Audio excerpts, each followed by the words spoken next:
Hi friends, मैं फिर हाजिर हूँ नई कहानी के साथ। आज की कहानी की लेखिका हैं गीतांजलि दुआ। सिम्मी दीदी, आप बिल्कुल चिंता मत करो, मैं सच का पता लगा कर रहूँगी। जब पायल ने ऐसा कहा तो सिम्मी को तसल्ली हो गई और उसने चैन की सांस ली।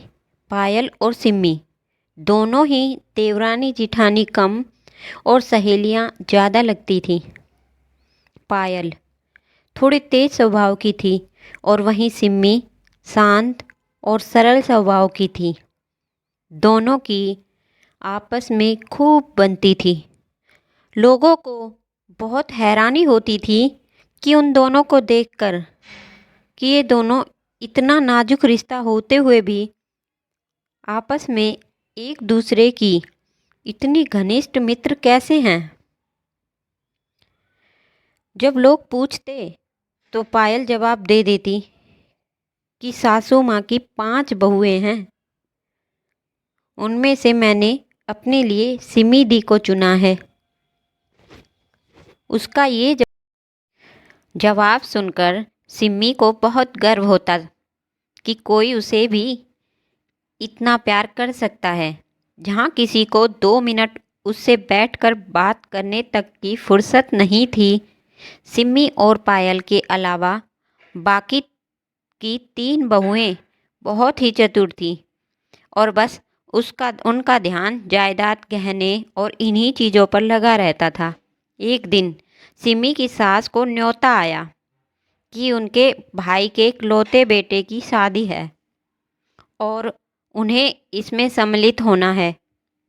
सासू माँ ने घर में सबसे कहा तो बाकी बहुओं ने कोई दिलचस्पी नहीं दिखाई, लेकिन सिमी और पायल इन्होंने कहा कि माँ जी, आप चली जाइए, हम सब संभाल लेंगी। सासू माँ 15 दिन के लिए निश्चिंत होकर चली गई और सबको कुछ दिनों बाद जाना था। शादी से एक दिन पहले सासू माँ सिमी को सबसे बड़ी बहू होने के नाते एक जिम्मेदारी देकर गई थी। सिमी को मामा जी की होने वाली बहू के लिए अंगूठी बनवा के लानी थी, जो रीत के तौर पर उसे पहनाई जाने वाली थी। जब उनके घर पहुँचे तो सिमी ने वो बैग जिसमें अंगूठी थी उसकी जिम्मेदारी बाकी की 3 बहुओं को दी, क्योंकि वहाँ पहुँचते ही उसकी बेटी की तबीयत खराब हो गई तो वो उसे देखने में व्यस्त हो गई। तीनों बहुएं इतनी लापरवाह थी कि बैग को भूलकर वो शादी में सम्मिलित होने आई। बाकी की औरतों के कपड़े देखने में व्यस्त हो गई। घर के किसी नौकर ने वहाँ रखे सारे बैग स्टोर रूम में रख दिए ताकि किसी को परेशानी ना हो, और वहाँ ताला लगा दिया।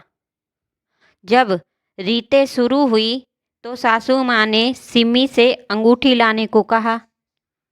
सिमी ने बाकी की बहुओं की तरफ देखा तो किसी को भी पता नहीं था कि बैग कहाँ है। सिमी परेशान हो गई और सारी बहुएं डर के मारे इधर उधर बैग ढूंढने लगी। तभी पायल वहाँ पहुँची, क्योंकि ऑफिस की वजह से वो लेट आने वाली थी। जब पायल को सारी बात का पता चला तो उसने सिम्मी को आश्वासन दिया और सासू माँ को जाकर अपनी अंगूठी, जिसे वो पहली बार पहनने वाली थी, दे दी। सासू माँ ने अंगूठी पहले देखी नहीं हुई थी तो वही होने वाली बहू को पहना दी। उस समय वो मामला संभल गया, पर वहाँ से तुरंत आकर पायल ने सारी बहुओं को खूब खरी खोटी सुनाई और बैग ढूंढने के लिए कहा, और साथ ही कहा कि अगर बैग नहीं मिला तो मैं सासू माँ को बता दूंगी। इस डर से सब बैग ढूंढने में लगे और एक बहू ने स्टोर रूम की खिड़की से देखा, बैग अंदर रखा है। घर के नौकर को बुलाकर स्टोर रूम खोला और बैग निकाला तो देखा अंगूठी उसमें सुरक्षित थी। सिमी ने पायल को गले लगा लिया और बोली, आज तुम ना होती तो पता नहीं क्या हो जाता। मैं क्यों नहीं होती दीदी, ऐसा क्यों कह रही हो? अब कम से कम ये अंगूठी तो मुझे पहना दो, वरना नामित को पता चल गया कि वैलेंटाइन डे पर जो अंगूठी उन्होंने मुझे दी थी वो मैंने आगे सरका दी है तो खूब गुस्सा होंगे। सिमी ने हंसते हुए कहा, हाँ हाँ क्यों नहीं, इसकी असली हकदार तुम ही तो हो। आज की कहानी कैसी लगी हमें कमेंट करके ज़रूर बताएं। मिलते हैं अगली नई कहानी के साथ। धन्यवाद।